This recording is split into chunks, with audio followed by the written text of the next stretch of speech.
Hey YouTube, Austin of Vintage Warfare here today to do a quick questions and answers video as well as just a general channel update. 30,000 subs.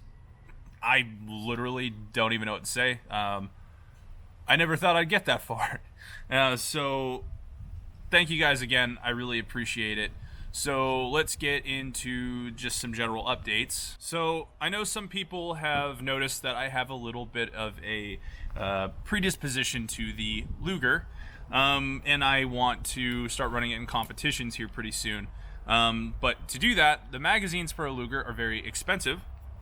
So I ended up finding these reproduction magazines for it, and I'm pretty impressed. They cycle, they work as far as I know. And don't worry, this is clear. Yeah, so now I can drop my Luger mags without worrying about damaging a, $200 magazine potentially. So that's neat. Also, some of you might have seen that I was doing some kind of meme belt for the Luger, or an actual competition belt, whichever. So I got this belt on Amazon, and I don't even remember who makes it. I don't know. It's a cool little belt, though. It does what it's supposed to do. It's got the inner belt, too, somewhere. I don't know where I put it. It has features like this leather Luger holster, which, surprisingly, it actually does kind of well. So this should be more than suitable. And even if it's not, I'm a Safariland purist, so leather to me is kind of meh. But this will do. I just got to get used to it. Other features of this belt include a Kydex, or I don't even know if this is a Kydex, a holster for, or not a holster, a pouch for your magazines here. I got some Kydex ones coming that are going to replace this, but for just seeing how it would work, I threw this one on here. And then I have this tourniquet that is just loosely fastened to the front of the belt. So yeah, you can see total operator material right here. So let's get into the questions. I threw up on a community post.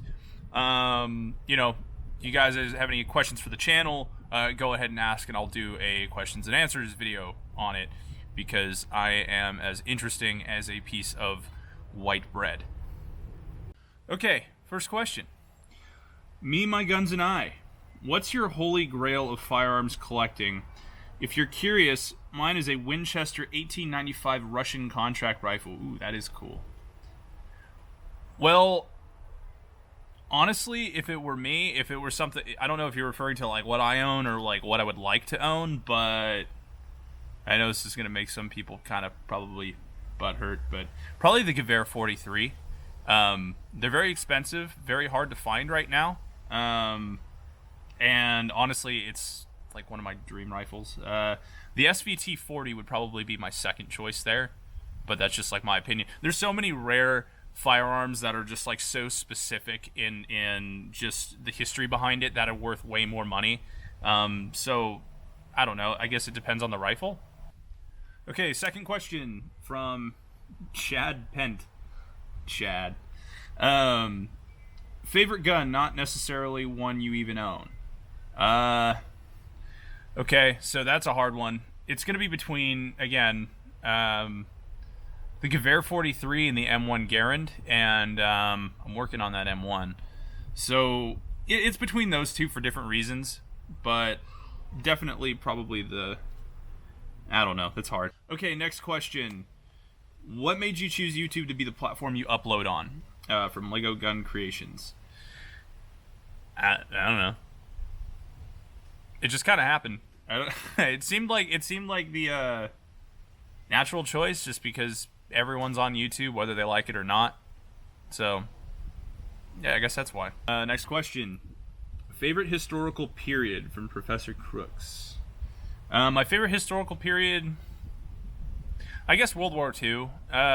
World War I is a very, very close second. I mean, there's other time periods in history that I obviously take interest in. Vietnam, kind of like that Cold War era, definitely have some interest there. I find the Napoleonic Wars pretty interesting as well. But I think my aesthetic that I like the most is just World War II in general.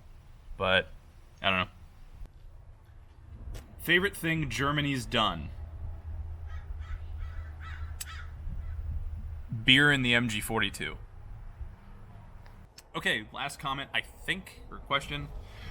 For someone who cannot get a real firearm due to gun regulations on its country, in his country, I'm sorry, bud.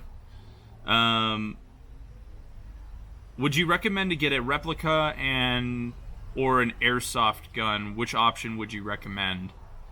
This guy replied to him, and I think he might be on the money, to be honest with you. Get both. Replicas are nice, and anyone who says they don't have some level of fun shooting an airsoft gun is lying and had a bad childhood.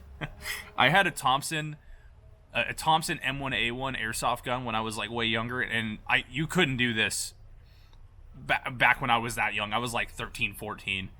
But we were having airsoft fights with real metal AEG airsoft guns at an elementary school. Like, you cannot do that today. So I think Rickety Cricket is right. If you're in a country where you can't own any firearms, which just move to the United States, we need more pro-gun people. Just get both. If you're somebody who's passionate about firearms, the replicas out there, I've seen the ones for the UK, or the ones that you can buy in the UK, they're made of the original stuff. So if you're just looking at the collector's items part of it, yeah, they're inoperable. Yeah, it's kind of cucked, but, you know, it's something. And airsoft, yeah, why not? It's something that you find fun, do it. Alright guys, it's been Awesome Vintage Warfare. Like and subscribe. If I didn't get to your comment or question, I will get to it in another Q&A video. Thanks again for all the support. Let's get to 50K. I guess that's the new goal. Actually, 69K. That's the new goal. I'll celebrate 69K before I celebrate 50. So anyways, stand by for cool content. I'll see you in the next video. Peace.